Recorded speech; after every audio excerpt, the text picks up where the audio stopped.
My name is Paul Watson, I'm the delivery manager for PWA Projects. We're here in one of the running tunnels in the Piccadilly line between King's Cross and Russell Square.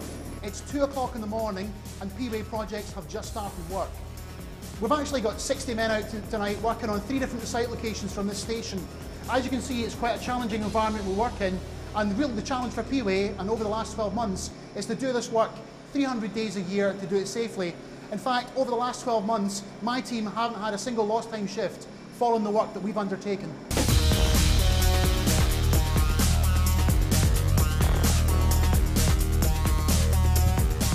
We've done over 10 kilometres of renewals. That's over 750,000 man-hours without a single lost time shift. And when you think about the type of work we're doing and the environment we work in, that's really quite some achievement. And it's quite a testament to the kind of guys that are working out here tonight. As you can see, all our materials have to be brought into our work site to mobilise the sites, carry out the work and demobilise in really quite a short time frame, only 3 hours in really quite a confined space.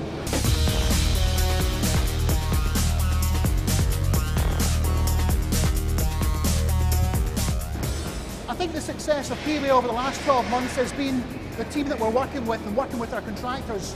It takes a special breed of man to come down here and does this every single night.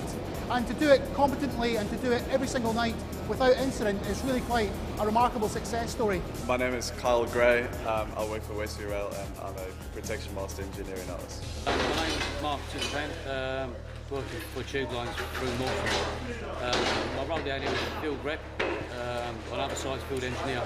My name's Lee, I'm a site person in charge here on track and I work for Vital Rail, subcontractor for Tube Lines. My name is Prince Osei.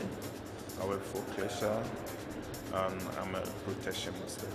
Over the past 12 months there's been a raft of innovation brought in to make this a safer working environment, and it's all practical stuff like platform steps to get from the platform down onto the track, aluminium platforms to actually work on when you're down there, and we've invested a lot of time and effort to get the working operation right.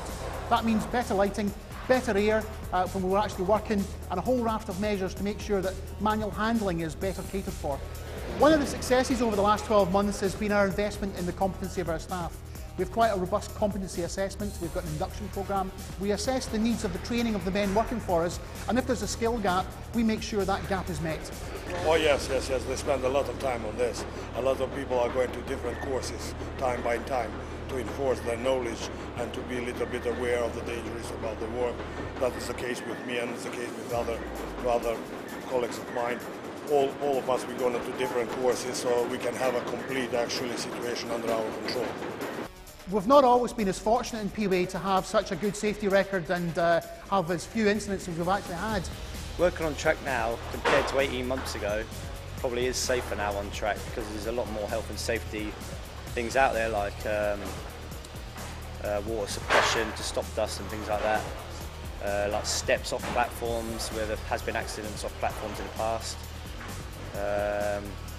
A lot more people are having tickets now for tools, so they'll be able to use tools more efficiently and betterly than other people before. But what we have done is when we have had incidents, we learn the lessons very quickly.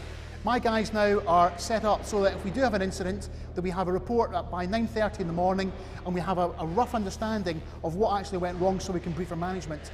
We quite quickly follow that up by making sure that all the lessons that can be learned are learned, and we feed that back into our processes so that we're constantly improving what we do. I attend the monthly safety review group where we invite all our contractors to come in, their safety staff, and we discuss any accidents, incidents that have happened in the last period, and then we look at all our processes and procedures to see how we can improve going forward.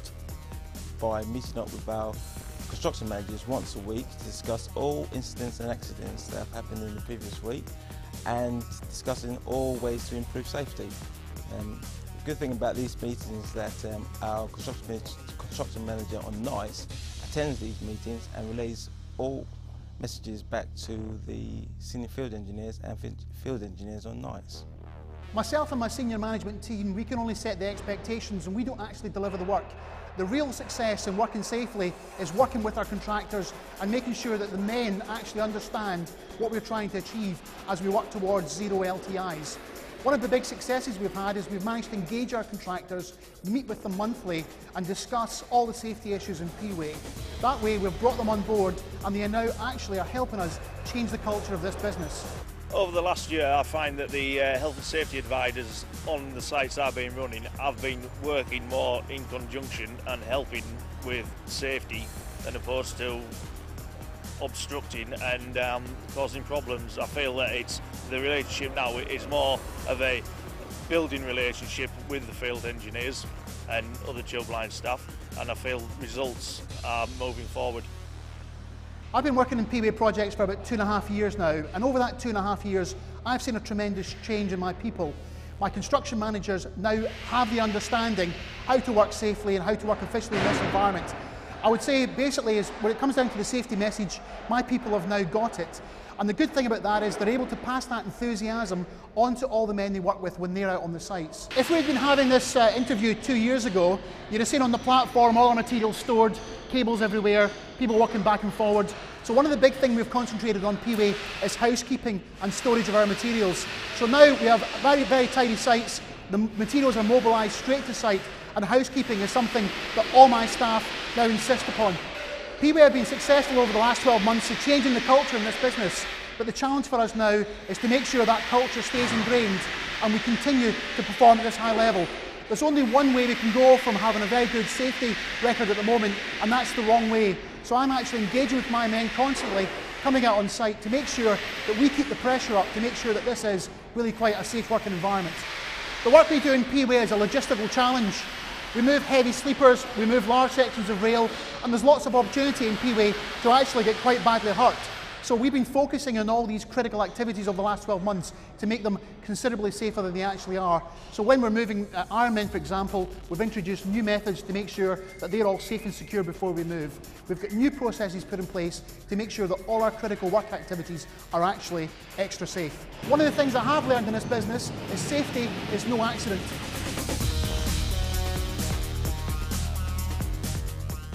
The PBS, People-Based Safety Programme, does operate on this site. I myself am a member of it. I think it has a great impact from a personal point of view and a general point of view, making more safety conscious, more safety aware, and leads to better behaviour. My name's Scott Roberts, I'm construction manager nights, P-Way. I'm just on my way out to site with a PM to go out and do 3 ad hoc inspections. Wearing a bum bag means, because I also work at the tunnel, if there's a need for first aid to be administered, I'm there. Everybody basically wants to go home safely, so coming to work and wants to go home safe, so that's the main thing. 300 nights a year, my men are down working on sites just like this one, all across London. Tonight we've got the job done, and my men are looking forward to going home.